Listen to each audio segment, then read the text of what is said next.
Mickey and Friends. Mickey's Spooky Night. Mickey Mouse looked around his living room. It was decorated with ghosts, spiders, and bats. A jack-o'-lantern smiled at him from the mantelpiece. "I am going to have a great Halloween party tonight," Mickey said as he tacked one last fake cobweb to the wall. Suddenly, Mickey glanced at the clock. "It's almost time for the party, and I haven't gotten dressed yet," he cried. "Now where did I put that old pirate costume?" Mickey went upstairs. Then he went up a ladder into the dark attic. As he switched on the light, thunder crashed and lightning flashed across the sky.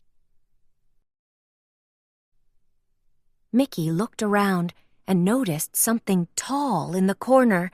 A large, ghostly shadow fell over him. Hello?" he said. Lightning flashed again, and Mickey saw the thing he'd been scared of. It was a coat rack with a sheet over it. Mickey went over to an old trunk. "I'll bet my pirate costume's in here," he said. He brushed off the dust, but there was so much that it tickled his nose, and he sneezed. Mickey turned the key in the rusty old lock and opened the trunk. A skeleton popped out. Mickey jumped back. Then he realized it was just a plastic party decoration. "Phew! Guess the joke is on me. This skeleton will be perfect for my party."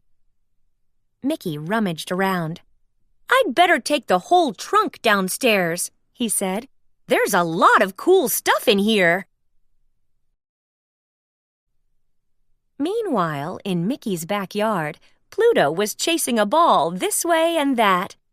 As he charged under the clothesline, one of the sheets came loose from the line and fell on him. It covered him from head to tail. Meanwhile, Donald, Goofy, Minnie, and Daisy arrived at Mickey's house.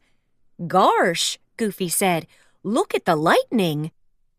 Daisy giggled nervously. "It sure is a spooky night," she said.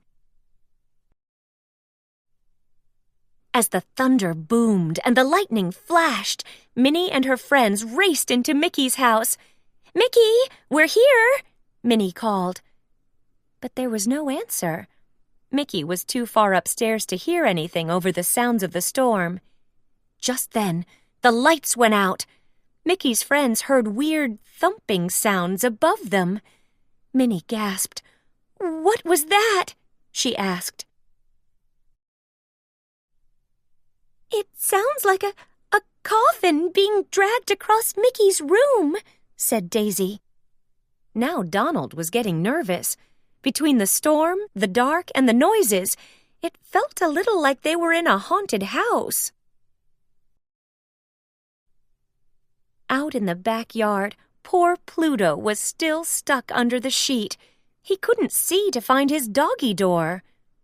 Hearing his whimpers, Daisy looked around. "What's that sound?" she asked. Just then, something weird and white ran past the window. Goofy gasped. "It's a ghost," he said. Mickey's friends were too scared even to scream. Back inside, Mickey's friends heard shuffling feet. They looked up to see a horrible monster coming down the stairs. Suddenly, the lights came back. It wasn't a monster on the stairs after all. It was Mickey, all dressed up for his party. "Gosh, hiya, gang," Mickey said. "I didn't realize you were here yet." Minnie smiled. "Oh, Mickey, it's just you. You really scared us."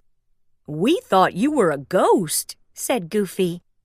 "Yes, that's one very scary costume," Daisy said, pointing to the hook on Mickey's hand. Daisy picked up a cupcake and smiled. Mickey, this is the scariest, most exciting Halloween party ever. How did you do it? Goofy nodded. Yeah, Mickey, it's the best haunted house I've ever been in, he said. Haunted house? A puzzled Mickey looked around. Just then, Pluto found his way through the doggy door and into the living room. Mickey and his friends looked up and saw a ghost. Then Mickey realized it wasn't a ghost. Oh, Pluto, it's just you, he said. Mickey smiled at his friends. With all of those ghosts and noises, this really is the scariest Halloween party ever.